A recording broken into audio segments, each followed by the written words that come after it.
쓰시겠다라고 하는 단어가 나옵니다. 이 말씀은 마태복음 우리가 오늘 본문 3절 말씀에 21장 3절에 나오고요. 또 마가복음 11장 3절 그리고 누가복음 19장 31절 34절에 그런 단어가 함께 나오고 있습니다. 우리가 오늘 말씀처럼 나귀가 주님께 쓰임받은 것처럼 저와 여러분들이 주님께 쓰임받는 그런 하나님의 자녀들이 되시기를 주님의 이름으로 축복합니다. 자, 주님에게 쓰임받는다라고 하는 것이 사실 그 기쁨입니다. 기쁨이고 그 영광이죠. 근데 쓰임받는 것이 그게 짐이 되고 그러면은 안 되죠. 그래서 오늘 말씀을 보시면 예수님께서 2000년 전에 십자가를 지시기 위해서 예루살렘으로 이제 들어오신 그 루트가 있습니다. 그 길을 보면은 이제 갈릴리에서 출발하세요. 그리고 여리고, 그 다음에 베다니, 그리고 이제 오늘 출발하신 벳바게에서 올리브산, 예루살렘, 그리고 이제 마지막에 예루살렘 성 밖에 있는 갈보리 언덕을 향해서 이제 가셔서 십자가에 달려 피 흘려 돌아가십니다. 이 예수님께서 그 공생의 기간 중에 그 순환의 그림자가 보이기 시작한 때가 있습니다. 처음부터 그것을 말씀하신 것이 아니고 내가 이제 고난을 받을 것이다 라고 하는 말씀이 이제 시작된 것이 어디냐 하면 우리가 잘 아시는 대로 가이사랴 빌립보에서 베드로의 신앙 고백이 일어났을 때 바로 그때부터 예수님이 말씀을 하시죠. 그래서 이제 마태복음 16장 21절인데요. 이때로부터 예수 그리스도께서 자기가 예루살렘에 올라가 장로들과 대제사장들과 서기관들에게 많은 고난을 받고 죽임을 당하고 제3일에 살아나야 할 것을 제자들에게 비로소 나타내셨다. 자, 우리가 그 당시 어떤 상황을 이렇게 좀 생각하지 아니하고 이런 성경을 읽다 보면은 아니 예수님이 예루살렘에 올라가시는데 거기에 누구에게 고난을 받느냐면 장로들, 그리고 대제사장들, 그리고 서기관들. 여러분, 여기에 나오는 이 사람들은요, 하나님을 잘 믿는 사람들. 사람들이 생각할 때, 저 사람들만큼 하나님을 믿으면 얼마나 좋을까라고 하는 그 사람들, 그 부류들이에요. 장로들, 대제사장들, 서기관들. 여기서 말하는 이 장로, 엘더라고 하는 것은요, 오늘날 그 어떤 장로 직분의 그런 수준이 아닙니다. 아주 그 지긋한 연륜도 있고요, 덕망도 있고, 또 어떤 율법에 대해서, 하나님에 대해서 아주 모범을 보이고 또 율법을 잘 아는 그런 사람들이에요. 거기다가 이제 대제사장들이라고 하는 것은 이것은 주로 이제 바리새파 출신들인데 대제사장 가문들, 뭐 엄청난 거죠. 거기다가 이제 서기관들, 이 서기관들은 하나님의 말씀을 기록한 그런 보관하고 기록하고 옮겨 적고 하는 그런 일을 감당하는 사람들이니까 뭐 아주 세 부류 모두가 대단한 사람입니다. 근데 예수님이 그 사람들로 인해서 고난을 받는다. 그러면 예수님과 이 세 부류의 사람들하고는 누군가 둘 중에 하나가 틀렸다라고 합니다. 예수님이 틀렸든지 아니면은 그 장로들, 대제사장들, 서기관들이 틀렸든지. 그렇지 않고는 어떻게 고난을 받느냐라고 하는 것이죠. 우리가 사복음 전체가 89장입니다.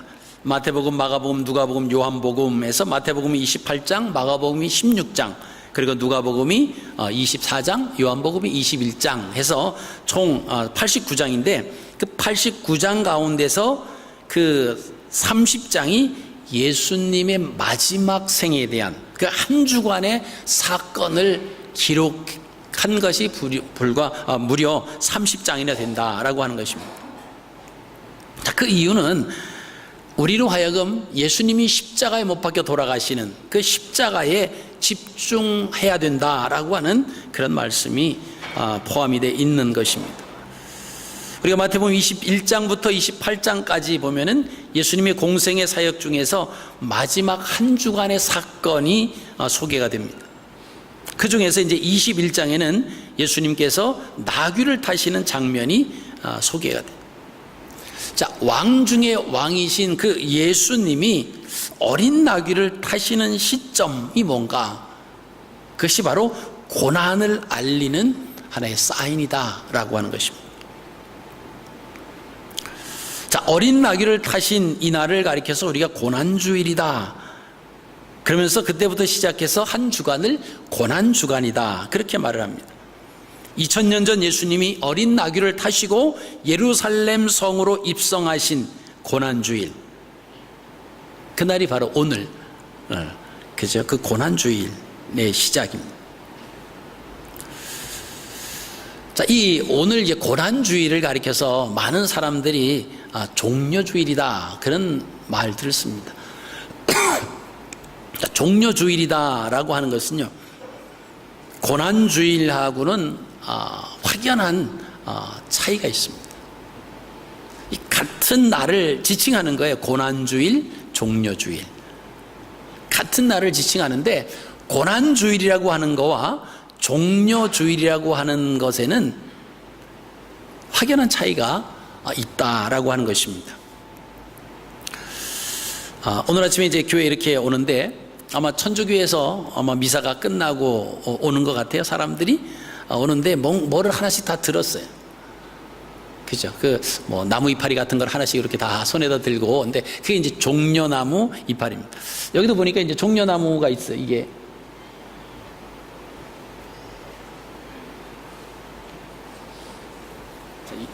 이제 종려나무 가지입니다. 뭐 저희 교회에서 한 것은 아닌데, 자, 종려나무 가지가 있어요. 그래서 이것을 조그맣게 해가지고, 왜 이것을 이게 출처가 어디냐라고 하면, 우리가 아시는 것처럼 예수님이 나귀를 타고, 어린 나귀를 타고 예루살렘 성에 입성하실 때 많은 군중들이 자기 겉옷을 펴서 땅에 깔기도 하고요, 이 종려나무 가지를 피기도 하고, 이 종려나무 가지를 흔들면서 예수님을 환호했습니다. 근데 이 종려나무 가지를 흔드는데 우리가 생각하는 것은 어떻게 흔들었을까요? 이렇게 했을까요? 앞뒤로 흔들었을까요? 자, 제가 한번 흔들어 볼게요. 자, 이렇게 흔들었을까요? 이렇게 흔들었을까요? 이렇게 흔들었을까요? 이렇게 1번, 2번, 3번. 예, 답은 없습니다. 이 사람들이 어떻게 흔들었냐면 이걸 가지고요, 발을 굴르면서 이렇게 흔들었다는 거예요. 왜 그렇게 흔들었을까요? 그 당시는 필요 없어요. 그 당시는 로마의 지배를 받고 있었습니다. 근데 그 사람들이 늘 생각하는 게 뭐냐면 메시아가 언젠가 오신다는 거예요. 그 메시아가 오시면 빨리 오시기를 바라는 거예요. 그래서 지난주에 말씀드린 것처럼 예수님 당시 그 시대에 남자들 중에서 가장 흔한 이름이 뭐라고요? 예수라고요. 그 예수라고 하는 그 단어는 뭐냐면 우리를 구원하소서. 그죠? 우리를 구원해달라. 자기 백성을 구원하다라고 하는 그런 의미가 있습니다. 그러니까 아들을 낳으면 이 아들이 정말 메시아, 하나님이 말씀하셨던 그 메시아가 되어서 우리를 좀 구원해 줬으면 좋겠다, 이 여망이지요. 그래서 예수라고 하는 이름이 그렇게 많았어요. 근데 지금 로마의 지배를 받고 있는데, 여러분, 로마의 지배를 받는 식민지 생활한다라고 하는 것은 아마 여기 계신 분들이 아마 그 식민지 경험을 하신 분들은 아마 아무도 없으실 거예요. 우리가 역사적으로 들어서 알고는 있는데 그게 보통 쉬운 게 아니죠. 참 얼마나 힘들겠습니까? 거기서 해방받고 싶은 거예요. 벗어나고 싶은 겁니다. 그런데 이제 예수님이 이렇게 오니까 이제는 이분이 말로 우리의 구세주인가 보다. 그러면서 종려나무 가지를 왜 이렇게 발을 굴르면서 땅에 쾅쾅 하느냐면 로마 군인들의 흉내를 내는 거예요. 로마 군인들이 이렇게 행렬을 하고 그렇게 할 때는 그 총을 땅에다가 딱딱 부딪히면서 그 소리를 내는 거예요. 여러분, 그 소리에 아주 압도당하는 거예요. 그러니까 그런 흉내를 우리도 이제 왕이 오면 우리도 이제 끝났다, 너희들 끝났다, 우리를 구원해 주십시오 라고 하는 그런 의미에서 이제 종려나무 가지를 흔들었다라고 하는 것입니다. 자, 그런데 우리가 종려주일이다라고 하는 것은요, 그 핵심이 뭐냐? 사람들이 자기들을 향한 하나님께 대한 요망이. 그 종려주일의 핵심은 뭐냐? 종려나무입니다. 종려나무 가지예요. 그러니까 종려주일이다 그렇게 말하죠. 자, 근데 고난주일의 핵심이 뭐냐? 예수님이 타신 나귀입니다. 예수님이 타신 어린 나귀는 예수님의 고난을 의미하고요, 사람들이 준비한 종려나무 가지는 자신들을 살만나게 해달라고 하는 바람입니다. 그러니까 예수님께서 예루살렘 성을 향해서 들어가시는 그 목적은 뭐냐면, 오래전 하나님께서 선지자들을 통해서, 스가랴 선지자를 통해서 말씀하셨던 그런 평화의 왕으로 오신, 어떤 정치적인 왕이 아닙니다. 그래서 예수님이 타신 것이 어린 나귀였어요. 여러분, 그 당시에 왕들은요, 말을 타거나 말이 끄는 마차를 타거나 그러면서 행렬을 합니다. 근데 왕 중에 왕이라고 하는 예수님이 말을 타거나 마차를 타지 아니하시고 어린 나귀 새끼를 타고 가시는 의미가 뭐냐? 그것은 평화의 왕이라고 하는 것을 상징하는 겁니다. 말을 타는 왕은요, 평화의 왕이 아니에요. 정복의 왕입니다. 그죠? 다른 나라를 삼키고 다른 나라를 지배하는 그런 역량이 많으면 많을수록 그 왕은 많은 그 백성에게 환호성을 받는. 전쟁을 할 때도 말을 달리면서 말을 타고 전쟁을 하죠. 그래서 말을 탄다라고 하는 것은 이 평화가 아닙니다. 말을 탔다라고 하는 것은 정복의 왕이다라고 하는 의미가 있습니다. 그래서 예수님은 나귀를 타신 거예요. 나귀를 타셨다라고 하는 것은 예수님의 고난이 이제 시작이다라고 하는 것을 말씀해 주십니다.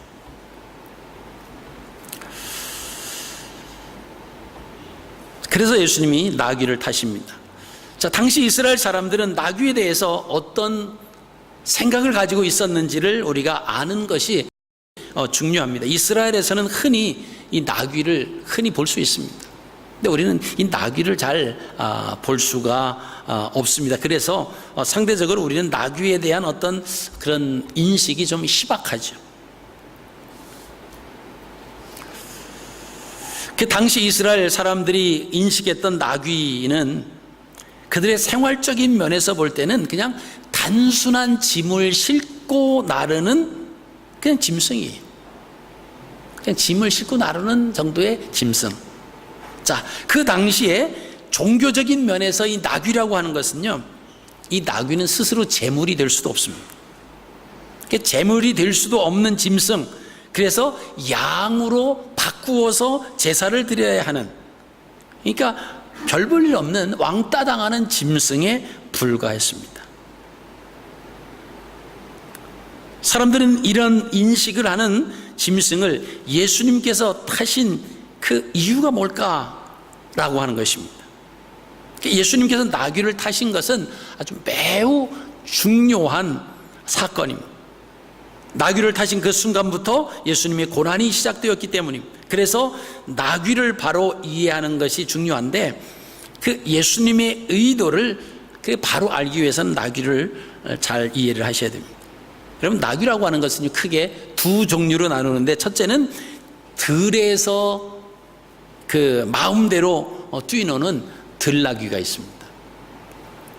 말 그대로 들나귀는 주인의 통제가 없어요. 주인이 없죠. 주인의 통제 없이 자기 마음대로 그냥 고삐 풀린 망아지처럼 마음대로 뛰어다니는 게 이제 들나귀죠. 성경에서 보면요, 창세기 16장 12절 말씀을 보시면 하갈이 낳은 이스마엘을 가리켜서 들나귀다 이런 표현을 합니다. 그 말은 뭐죠? 말씀으로 양육되어지지 않는, 자기 마음대로 날뛰고 설치는 나귀가 들나귀입니다. 자, 그 다음에 나귀는 집나귀겠죠. 자, 집나귀는 주인의 의도에 따라서 주인이 사용하기에 편리하도록 잘 길들여진 나귀를 의미를 합니다. 그래서 들나귀와는 달리 이 집나귀는 주인의 의도를 알고 묵묵히 짐을 나르는 그런 일을 감당하는 짐승이었다라고 하는 것입니다. 그래서 예수님께서 타신 나귀는 들나귀가 아닙니다. 집에 묶여 있는 것을 끌고 왔잖아요. 그게 집나귀다라고 하는 것입니다. 집나귀를 타셨다라고 하는 그 이유는 이스라엘의 잃어버린 양을 찾으러 이 땅에 오셨는데 하나님의 말씀에 의해서 오셨다라고 하는 것입니다. 이사야 1장 3절 말씀을 보시면 소는 그 임자를 알고 나귀는 그 주인의 구유를 알건만은 이스라엘은 알지 못하고 나의 백성은 깨닫지 못하는도다 하셨도다. 그래서 당시 사람들의 인식 속에 나귀는 사람들이 타는 짐승은 아닙니다. 물론 타는 사람도 있었겠지만 보편적으로 사람이 타는 짐승은 아니었다. 사람이 타는 짐승은 말이나 낙타나 이런 것은 타고 다녔는데, 자, 예수님께서는 왜 짐을 실어 나르는 이 나귀를 자진해서 타라고 하셨을까?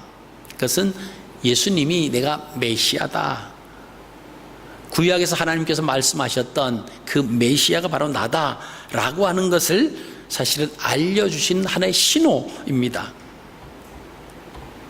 자, 스가랴 선지자는 메시아가 오시면 어린 나귀를 탈 것이다 라고 하는 예언을 했습니다. 그것이 스가랴 9장 9절 말씀인데요, 제가 봉독해 드리겠습니다. 시온에 따라 크게 기뻐할지어다, 예루살렘에 따라 즐거이 부를지어다. 보라, 내 왕이 내게 임하나니 그는 공의로우며 구원을 베풀며 겸손하여서 나귀를 타나니 나귀의 작은 것 곧 나귀 새끼니라. 자, 구약의 선지자 스가랴는 스가랴 9장 9절에서 그 메시아가 오신다라고, 그 왕이 임하는데 그 왕은 나귀 새끼를 타고 오실 것이다. 예수님께서 나귀를 타시고 예루살렘으로 입성하시는 그 벳박에는 당시 예루살렘에 속해 있는 행정구역입니다. 그래서 예수님께서 나귀를 타고 출발하는 그 벳박에라고 하는 그 지점은요, 예루살렘의 동쪽 행정구역에 속한 지역입니다. 그러니까 예루살렘이 시작하는 지점이 바로 벳박에다라고 하는, 거기서 이제 나귀를 타시는 겁니다. 자, 그러면 스가랴의 예언대로 한다라고 하면 예수 그리스도가 메시아라고 하는 표적을 보여주시는 거예요. 고난주간이 시작하는 첫 날에 예수님께서 두 제자에게 나귀를 풀어 내게로 끌고 오라. 자, 근데 그 나귀는 동네로 들어가 보면 그 나귀가 묶여 있을 텐데 그 나귀를 풀어와라. 그러니까 분명히 동네에 묶여 있었다라고 하는, 동네에 들어가서 묶여 있는 나귀다라고 하면은 집 나귀라고 하는 거고, 그 나귀에게는 반드시 주인이 있다라고 하는 것입니다. 근데 모르는 다른 사람 집에 들어가서 나귀를 끌어오라고 하니까 아마 제자들이 아마 생각할 때는 어떻게 좀 그잖아요. 예수님 말씀에 의해서 가기는 가지만 아마 근데 우리가 그냥 끌어와도 되나? 아니면 가서 끌어가도 되냐고 물어봐야 되나? 생각할 수 있죠. 예수님은 가서 끌고 오라는 거예요. 끌고 오는데 주인이 그 뭐에 쓰려고 끄냐? 왜 그러냐? 왜 남의 집 나귀를 끌으냐? 어디에 쓰려고 하느냐? 그러면은 주가 쓰시겠다 그렇게 말해라. 그거 참 이상하잖아요. 아니, 우리 집 나귀가 있다고 생각하세요. 우리 집 나귀가 있는데 누가 와서, 모르는 사람들이 와서 나귀를 끌어가요? 막 풀어가요. 끌어 가려고 풀어가는데 그 왜 남의 집 나귀를 끌으냐고, 뭐 하려고 그러냐? 그러니까 그 사람들 말이 주가 쓰시겠다. 우리 선생님이 쓰시겠다. 주가 쓰시겠다는데요. 그러니까 그럼 끌어가라고. 뭔가 이상하지 않습니까? 이거 이 사람이 막 성령의 감동을 받아가지고 그죠? 성령의 감동을 받아서 와, 막 그냥 그 주님의 뜻을 알고 막 그랬을까요?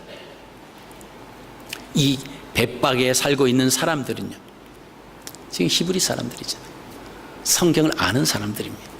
언젠가 메시아가 오시면 이곳에서 어린 나귀를 타고 예루살렘에 입성하실 것이다 라고 하는 것을 알고 있었어요. 그래서 나귀가 있는 집에는 언젠가는 그 왕이 오시는데, 그 왕이 예루살렘으로 들어가시면서, 그죠? 입성을 하시면서 우리 집에 있는 내 나귀를 타고 가신다라고 하는 것은 영광이다. 그런데 이 사건이 오늘 벌어지는 겁니다. 그거 뭐 하려고, 어디다 쓰려고 그러냐? 그랬더니 주가 쓰시겠단다. 그러니까 가지고 가라고.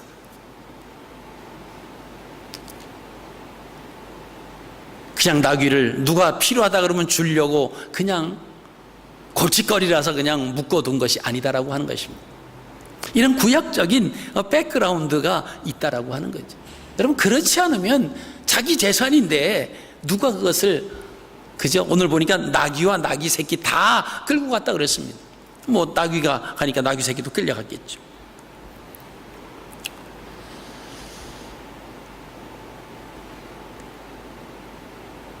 마가복음 11장 4절에는요, 제자들이 가서 본즉 나귀 새끼가 문 앞 거리에 매여 있는지라 그것을 푸니, 자, 그것을 풀었더니 주인이 와서 풀어 무엇 하려느냐, 그렇게 얘기해요. 자, 마가복음 11장 5절 6절 계속 보면요, 거기 서 있는 사람 중 어떤 이들이 이르되 나귀 새끼를 풀어 무엇 하려느냐 하매 제자들이 예수님께서 이르신 대로 말하건대 이에 허락하는지라. 누가복음 19장 33절입니다. 나귀 새끼를 풀 때 그 임자들이 이르되 어찌하여 나귀 새끼를 푸느냐. 자, 이런 상황에서 뭐라고 말했습니까? 주가 쓰시겠다 라고 하라는 말씀은 이제 오신다고 예언되었던 그 메시아가 지금 나타났다, 이런 의미입니다. 자, 메시아가 나귀를 타시겠다고 하는 것이 나귀 주인에게는 얼마나 큰 영광이겠습니까?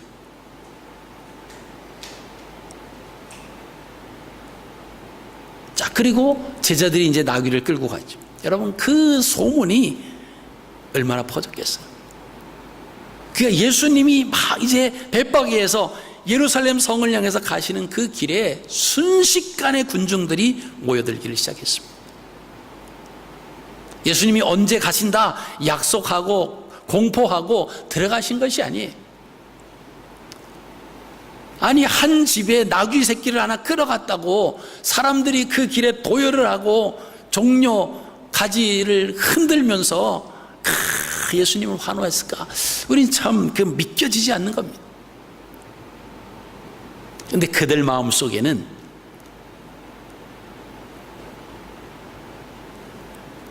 구약에 말씀하셨던 하나님 말씀이 늘 자리 잡고 있었어요. 그리고 지금 상황이 힘들고 어려운 상황인데, 야, 아무개 집 나귀 새끼를 모르는 사람들이 와서 끌고 가는데 왜 끌어가냐 그랬더니 주가 쓰시겠다고 그래. 그러니까 막 동네 사람들이 쫙 소문이 퍼지겠죠. 여러분, 그 상황을 한번 좀 더 우리가 살펴보시면요, 자, 오늘 21장 8절 말씀 보시면요, 겉옷을 나귀에 얹고 길에 펴기도 하고 그랬다고 했습니다. 자, 제자들이 그 나귀를 끌고 와서 자기의 겉옷을 벗어서 거기 안장 위에 깔아놓는, 그리고 예수님이 앉으시는 겁니다. 또 이제 많은 사람 무리들이 자기의 겉옷을 길에 펴며 이 예수님을 이제 환영하는 거예요. 여러분, 그 당시에 겉옷이라고 하는 것은요, 이거는 대단한 겁니다. 뭐냐면 그 사람들이 입는 그 겉옷은요 아주 중요한데, 그 겉옷에다가 옷단술, 찌짓이라고 하는데 그것을 달아서 자신의 신앙 고백이 그 사람의 겉옷에 나타나 있습니다. 얼마만큼 말씀대로 얼마만큼 율법대로 살아가느냐라고 하는 그 부분이 그 겉옷에 이렇게 그 옷단 수를 달아가지고 나타나. 그러니까 아주 중요했습니다. 그래서 겉옷은 집안에 있을 때 입지 않습니다. 단 토라 하나님의 말씀을 읽을 때는 그 겉옷을 입고 읽어요. 밭에서 논에서 일할 때도 입지 않습니다. 뭐 화장실 갈 때도 입지 않아요. 평상시에는 그냥 통으로 짠 그런 옷을 입고 지냅니다. 그래서 이 겉옷은 언제 쓰느냐? 토라를 읽을 때, 하나님 앞에 제사를 드릴 때, 그럴 때 입는 거예요. 주님이 그런 말씀하시잖아요. 그죠? 속옷을 달라면 겉옷까지 줘라. 그 말이 얼마나 중요한, 겉옷이 얼마나 중요한가라고 하는 것입니다. 그런데 그 겉옷을 펴서 길에다가 펴놨다. 이거는요, 그들이 기다리던 그 메시아가 오신다라고 하는 것입니다. 그 다음에 두 번째 보니까 종려나무 가지를 베어서 길에 펴고 그 가지를 흔들면서 환호성을 질렀다라고 하는 것입니다. 자, 그 무리들은요, 그 백박의 사람들과 유월절을 지키기 위해서 흩어져 있었던 디아스포라죠. 그 흩어져 있던 유대인들이 예루살렘으로 들어오던 그런 사람들입니다. 이를 보면 살맛 나는 세상을 기대하고 있었습니다. 종려나무는 드보라 시대 이전까지는 똑바로 세우다. 종려나무 보면 똑바로 일직선으로 했잖아요. 그래서 똑바로 세운다라고 하는 그런 의미가 있습니다만은 드보라 그 사사 이후에는 거기에 추가해가지고 살맛 나게 해준다. 꿀맛 나는 꿀나무다. 그런 인식이 추가가 됐습니다. 그러니까 이 종려나무 가지를 막 그냥 바닥에 치면서 예수님을 환영하고 그 다음에 바닥에 깔고 그러면서 환호했던 것은 뭐냐면 이제 우리를 살맛 나게 하는 세상으로 만들어 주십시오 라고 하는 고백이었다라고. 자, 그러면서 세 번째 그들이 뭐라고 외칩니까? 호산나 외쳤어요. 여러분, 호산나가 무슨 뜻이에요? 호산나라고 하는 것은 우리를 구원하소서, 우리를 구원하소서라고 하는 그런 의미입니다. 그래서 오늘 9절 말씀 보시면요, 앞에서 가고 뒤에서 따르는 무리가 소리질러 가로되 호산나 다윗의 자손이여 찬송하리로다. 주의 이름으로 오시는 이여 가장 높은 곳에서 호산나 하더라. 이는 하나님의 구원을 기다리고 있었다라고 하는 의미입니다.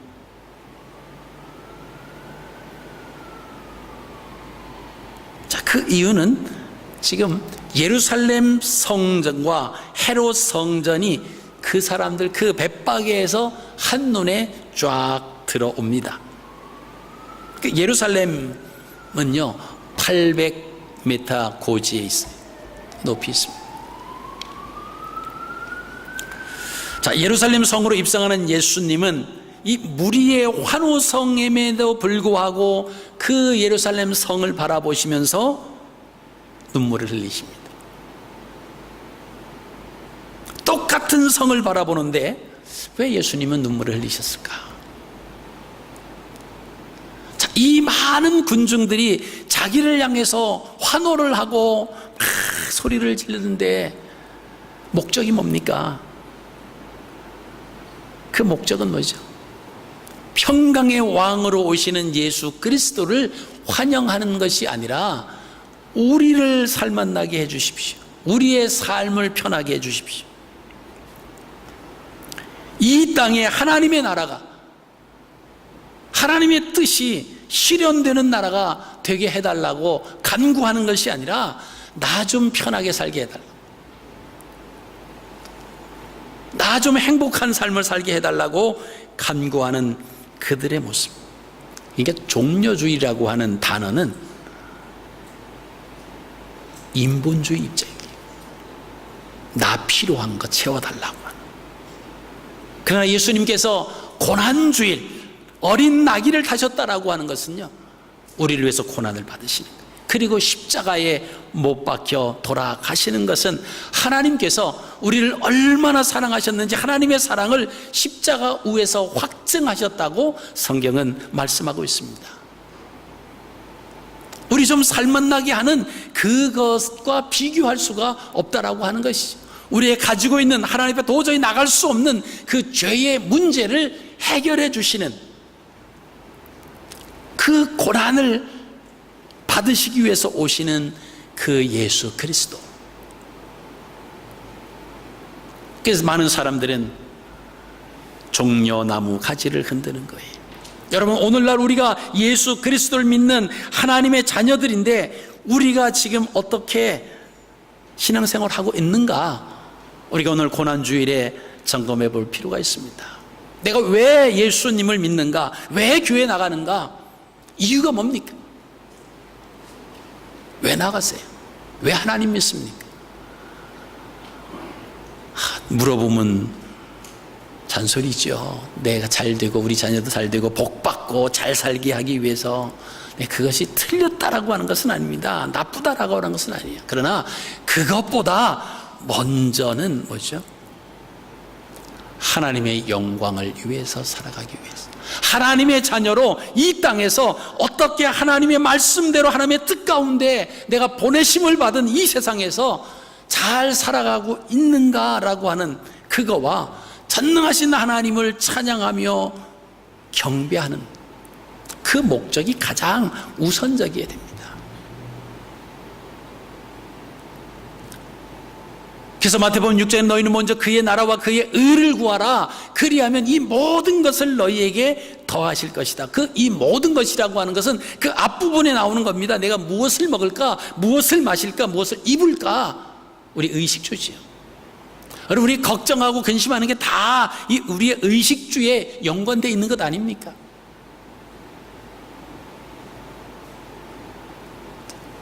그런데 주님께서는 뭐라고 말씀하세요? 그 모든 것은, 그런 것들은 하나님이 그냥 덤으로 주신다는 거예요. 뭐 하면? 먼저 그의 나라와 그의 의를 구하면. 여러분, 믿음이라고 하는 것이, 하나님, 내가 하나님을 잘 믿고 싶습니다, 하나님 말씀대로 살아가고 싶습니다, 그런다고 그 말씀대로 되어지는 것이 아니다라고 하는 거예요.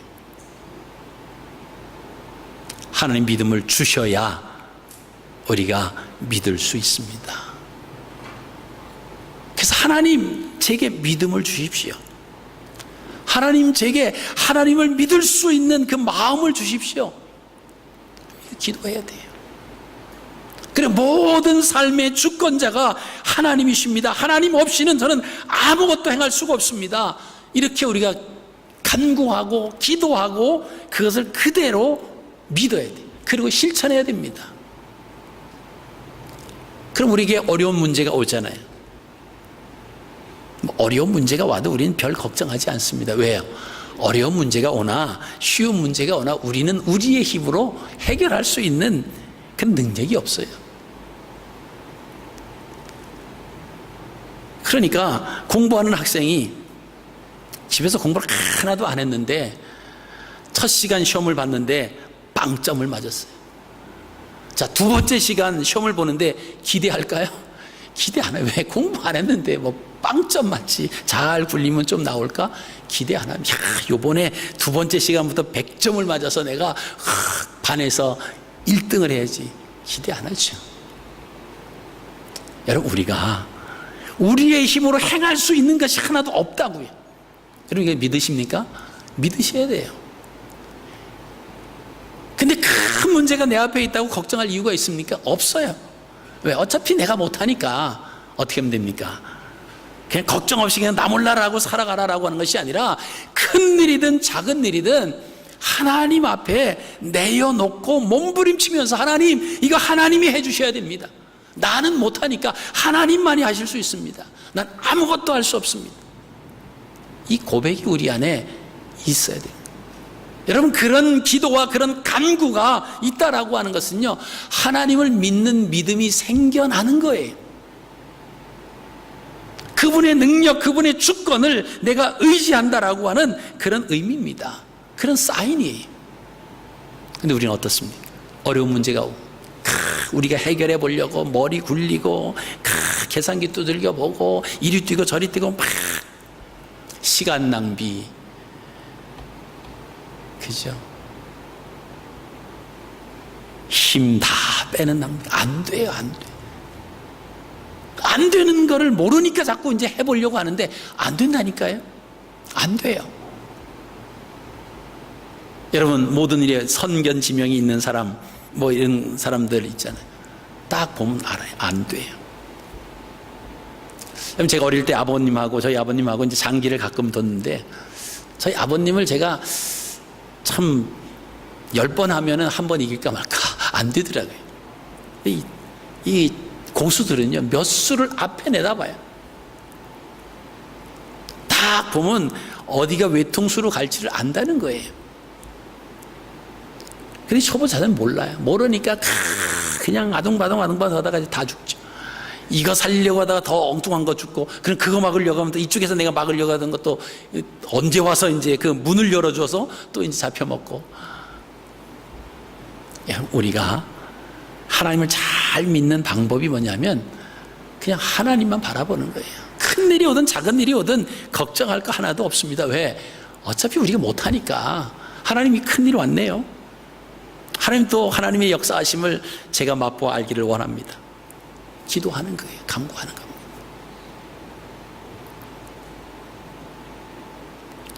어린아이가 병에 걸리면 어떻게 하죠? 둘째없고 병원으로 갑니다. 병원 가는 게 틀렸다라고 하는 것은 아닙니다. 병원에 가는 목적이 뭐죠? 병원에 가면 의사 선생님이 있다는 거예요. 의사 선생님이 고쳐줄 수 있다는 겁니다. 그 마음이 있어요. 믿음이 있어요.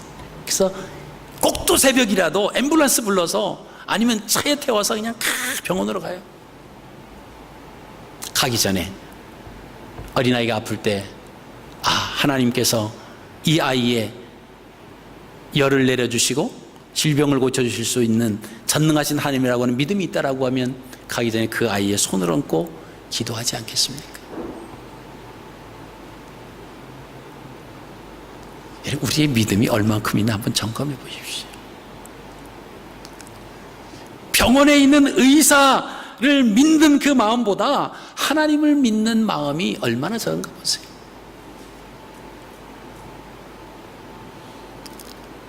병원에 가서 이게 뭐 암인가 뭔가 그러다가 가서 그냥 조마조마하면서 종합검진을 결과 나왔습니다. 오세요. 막 두근두근 거리는 마음으로 분명히 뭔가 있을 거야. 내가 속도 메시껍고 힘도 없고 다 갔는데 그동안 많이 힘드셨죠. 의사 선생님이 결과가 나왔는데 스트레스가 좀 많이 받으시는 것 같아요. 몸은 건강합니다. 야호! 그러면 막 그냥 막 천국 들어간 것처럼 기쁘게 하고 오잖아요.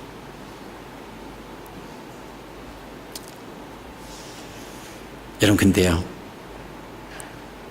저희 교회도 의사분이 있지만 의사들이 우리의 병과 우리의 몸을 알 수 있는 퍼센테이지가 30%밖에 안 된대요.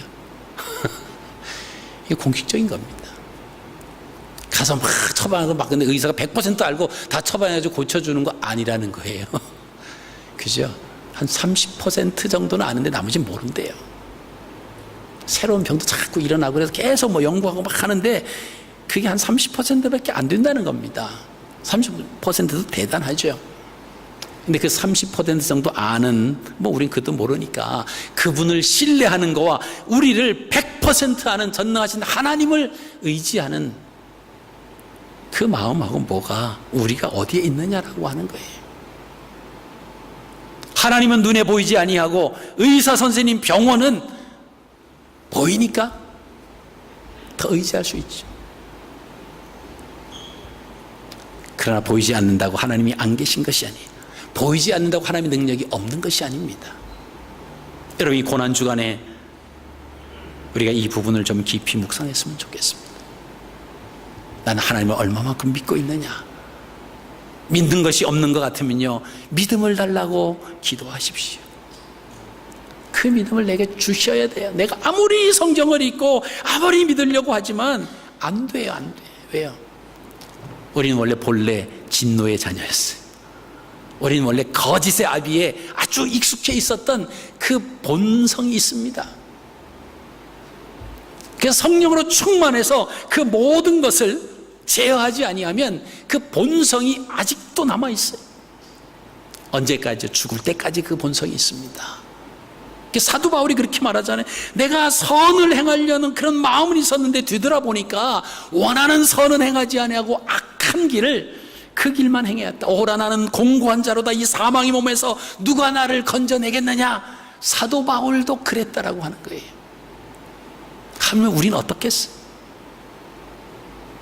등만 돌리고 세상을 향하면요, 하나님에 대한 의식과 하나님에 대한 인식은 깡그리 잊어버린 채 어떻게 하면 좀 더 잘 살고 어떻게 하면 좀 더 출세할까, 어떻게 하면 좀 더 잘 보여가지고 좀 좋은 자리 차지할까, 돈 좀 벌을까. 여러분, 돈 버는 것이 나쁘다라고 하는 것이 아닙니다.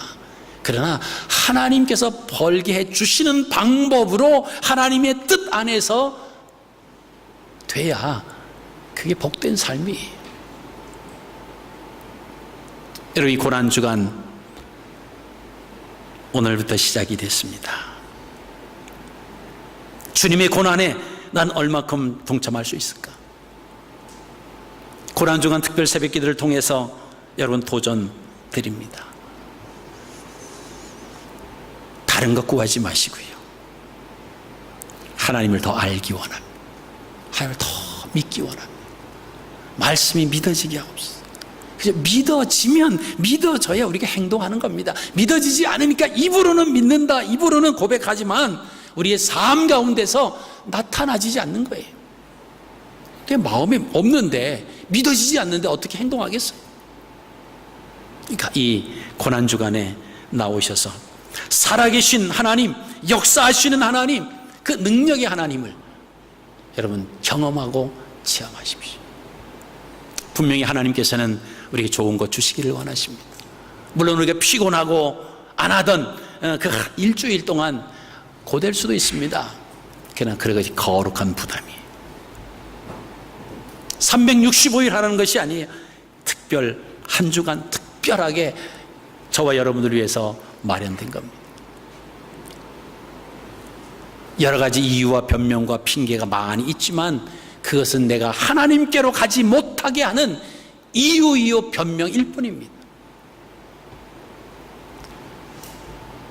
분명히 벳박에 사는 사람들은 이제 왕이 태어나면 우리 동네에서 분명히 어린 나귀를 타고 예루살렘 성을 향해서 들어가실 거다라고 하는 그 기대를 가지고 있습니다. 그들이 종려나무 가지를 흔든 이유는 우리를 살맛나게 해달라라고 하는, 여러분, 우리는 그것을 한 걸음 더 뛰어넘어야 됩니다. 하나님의 뜻대로, 하나님의 말씀대로 살아가기를 원합니다. 여러분, 이 땅에 와서 그저 사랑하는 조국을 등지고 이 땅에 와서 우리가 살아갈 때 잘 살아야 되고 성공해야 되고 우리 자녀를 잘 키워야 되고, 여러분, 그런 것들이 우리에게 자꾸 엄습해 옵니다. 물론 그렇게 해야 되지만 그것보다 먼저는 이 땅에 와서 정말 하나님을 잘 믿고 하나님 말씀대로 살아가는, 그래서 이 땅에 살지만 우리가 믿음의 그 유산을 자녀들에게 잘 물려줘야 되겠다. 우리 자녀가 돈 잘 벌어오는 거, 출세하는 것 중요하지만, 그러나 그것보다 하나님 잘 믿어서 하나님의 자녀로 살아가게 하옵소서. 좋은 직장 얻게 해달라고 기도하기보다 우리의 자녀가 하나님을 인격적으로 만나고 하나님의 사람으로 하나님이 살아계시고 역사하시는 그것을 경험하며 체험하며 날마다 살아가는 자녀 되게 해달라고 여러분 기도하십시오. 그게 우리가 해야 할 것입니다. 그렇게 되면 어떻게 된다고요? 그 모든 것들은 하나님이 거저주신대요. 거저. 여러분, 이것을 우리가 믿으면 얼마나 기쁜지 몰라요. 거저주신다. 우리가 주님의 일을 하는 것도 마찬가지입니다. 그냥 우리가 주님의 일을 하게끔 내 몸이 끌려져 가야 돼요. 그죠? 피아노 치는 사람 교회 오면 이 피아노 앞으로 몸이 저벅저벅 가서 딱 앉아, 자기도 모르는 사이에 왜? 이것이 내 자리다. 그러는 거예요. 언제나 피아노 안 치나, 언제나 교회 이 봉사를 안 하나, 그건요 억지로 하는 거예요. 억지로. 그것은 오래 못 갑니다. 오래 못 가요. 우리가 하나님 앞에 예배하는 것이 기뻐야 돼요. 즐거워야 됩니다. 그래서 주일 오기를 기다려줘야 돼요. 또 주일이네. 여러분 좋아하세요? 일주일이 지났습니다. 월급, 웨이지가 들어오는 거예요. 일주일이 지났으니까.